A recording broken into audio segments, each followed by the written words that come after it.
안녕하세요. 경매사령관 박영철입니다. 오늘은 아파트 입찰 시 좀 조심하자. 그런 내용을 가지고 좀 아파트 시세가요. 지금 불안한 징조를 보이고 있습니다. 지금 금리도 조금씩 오르고 있고, 미국 연방준비제도 이사회에서도 12월 달, 1월 달 테이퍼링을 마감하고 금리 인상을 기정사실화 하고 있고, 우리나라도 벌써 내년 올해까지 이제 금리가 또 올랐잖아요. 내년 1월에 또 금리 인상을 기정사실화했고, 그러다 보니까 정말 아파트 값이 이제는 꺾이는 기미가 보여요. 이제 특히 대한민국을 제가 한번 지도로 가만히 그려볼게요. 강남에서 출발해서 항상 모든 부동산의 진원지는 강남이에요. 강남에서 저 밑에 있는 세종시, 그죠? 세종시가 막 폭등을 했죠. 2년 전, 1년 전부터요. 그러니까 그 주위에 있던 막 대전, 저 멀리 부산, 지방에 있는 도시들, 그게서 다시 이제 경기도까지 올라왔어요. 경기도까지. 물론 이제 강남 인근에서 이제 퍼져서 경기도까지 오긴 했지만, 사실은 부동산의 폭등을 조장이라고 죄송합니다. 부동산 아파트 가격을 올린 최초의 진앙지는 강남이지만, 강남에서부터, 물론 강남은 이제 시도성의 가치는 있어요. 시도성의 가치는 있다 보니까 저도 어느 정도 인정을 합니다. 그렇지만 세종까지 번졌어요. 세종이 이제 2차적인 진앙지가 됐고, 그러다 보니까 막 각 지방 소도시들이 광역시들이 막 오르기 시작하는 거예요. 그런데 자, 저번 달 초까지만 해도, 이번 달 초까지만 해도 정말 사람들이 묻지마 투자, 그죠? 묻지마 투자로 해서 경매 시장에서 많이 낙찰을 받았어요. 가격이 이렇게 쭉 오르다 보니까 사실은 이 시세보다 더 높게 낙찰을 받아요. 더 오를 것이다. 그런데 유감스럽게도 지금 가격이 꺾이고 있는 증거를 제가 보여드릴게요. 이것은 국토해양부 실거래가를 기준으로 해서 지금 보여드리는 거고요. 2차 진앙지였던 세종시거든요. 이게 세종시 아파트거든요. 세종시 아파트인데 안 가져가요. 지금도 물건을 안 가져가고 있습니다. 옛날 같으면 이거 1차에 그냥 확 누가 가져갔거든요. 지금 안 가져가요. 물건을요. 그래서 지금 아파트가 지금 꺾이는 가격을 증거를 제가 보여드리겠습니다. 몇 가지 지금 증거가 있거든요. 자, 이게 어디냐면 제가 이제 그 국토해양부 실거래 공개 시스템에서 제가 빼와서 가격을 적어놓은 거예요. 5월 7일 날 안양 인덕원 같은 경우는 정말, 아니 광명 같은 경우는 올 초 완전 난리를 쳤죠. 광명 난리를 치고, 그 다음에 이제 이게 안산시 아니면 또 이제 그 시흥시 외곽으로 번지죠. 그죠? 외곽으로 번지다 보니까, 자, 이게 15억에 거래가 됐어요. 5월 7일 날. 그런데 11월 1일 날 국토해양부 실거래가를 제가 조회해보니까 12억이에요. 3억이 빠졌어요. 그러면 12월 달에는 제가 봤을 때는 더 빠질 수도 있다는 얘기예요. 그래서 제가 한번 그 인근의 공인중개사분하고 한번 전화를 해봤어요. 지금 사실은 매물이 많이 쌓여있는 상태고, 매수자가 없다. 거의 거래가 실종된 상태다. 간혹 한두 건씩 있는데 거의 가뭄에 콩나서 한다라고 이렇게 말씀을 하시더라고요.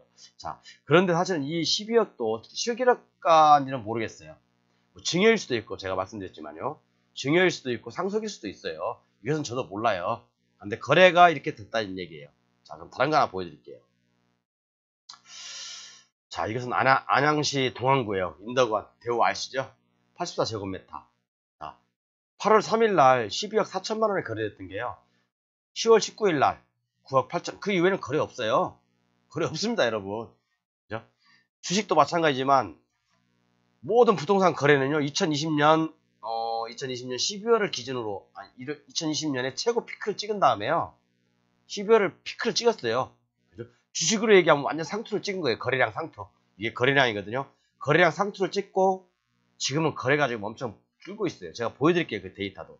자, 그러면 인덕원 대우도 지금 보니까 실거래가가 9억 8천, 2억 6천 떨어졌죠. 12월 달은 어쩐지 모르겠어요. 11월 어쩐지 모르겠어요.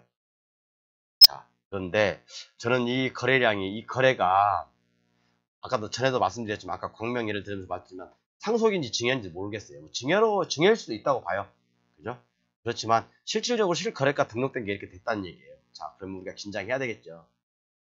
많이 올랐어요. 정말 예전에는 요게요, 7억, 6억 그 정도밖에 안 갔습니다. 그 정도 안 갔어요. 그죠? 그런데 다음 볼게요. 경기도 11월 거래량입니다. 경기도 지역에서 11월 아파트 거래량이에요. 작년 제가 말씀드렸죠. 20년 11월, 12월 달이 최고 거래량 피크를 쳤다고요. 그런데 올 2021년 11월 달에 3,800, 경기도 그 많은 시군구에서 3,800건 거래 안 했어요. 그러니까 주식으로 얘기하면 거래량 상투를 친 거죠. 거래량 상투. 거래가 있어야지, 거래가 받쳐줘야지 주가는 오르는 거 아닙니까? 아파트도 마찬가지예요. 거래가 계속해서 이렇게 늘어났기 때문에 이만큼 아파트가 올랐던 거예요.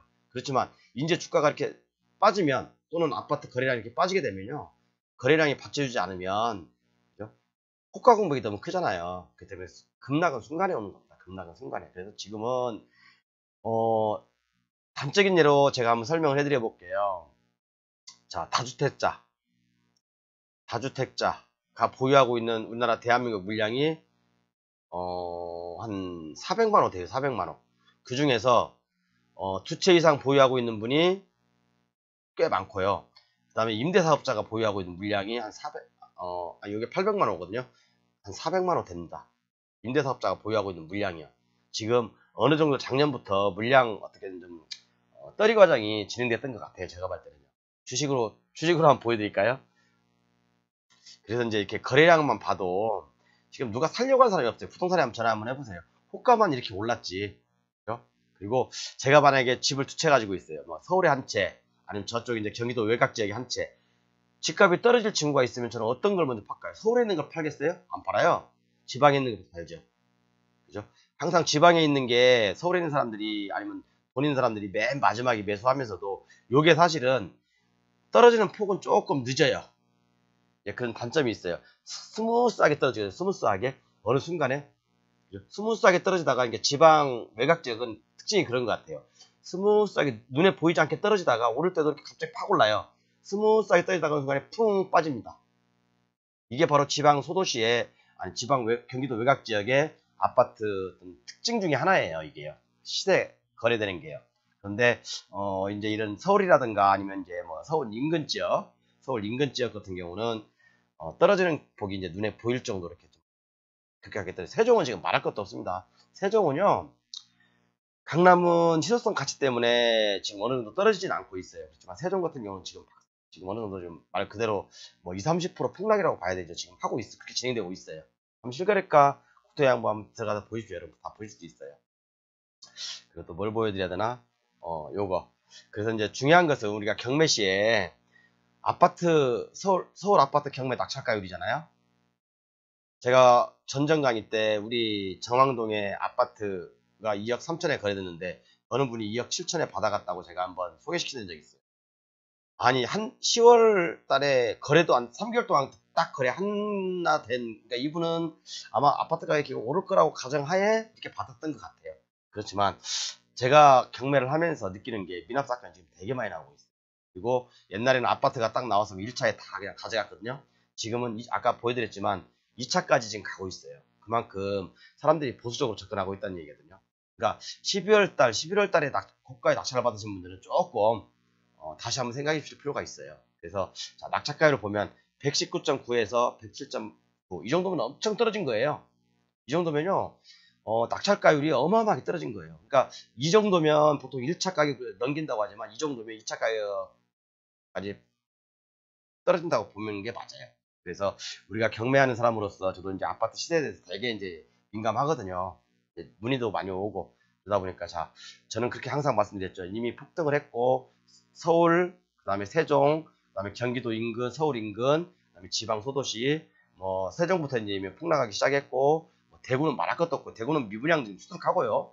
우리 앞으로 3년, 5년 동안 250만 가구 분양되죠. 자, 그렇기 때문에 저는 항상 아파트 폭락은 얘기하지 않겠지만 아파트도 이제는 진짜 우리가 자동차, 중고자동차 사고 팔듯이 그런 시대가 오지 않을까 싶어요. 그런 시대가 조만간에 올 것 같습니다. 그래서 이제는 뭐 부동산이 이제 어떤 재테크의 수단보다는 어떤 거주의 목적으로 정말 그 순수한 목적으로 진행될 것 같아요. 그래서 아마 이게 우리가 이제 마지막 판 돌리기가 아니었나 작년에 재작년에 저는 감히 좀 그런 말씀을 한번 드리고 싶었어요. 솔직히. 네, 좀 이런 공개적인 방송이다 보니까 조심스럽긴 합니다. 이건 제 개인적인 사격이니까 뭐 너무 무게를 주지 마십시오. 감사합니다.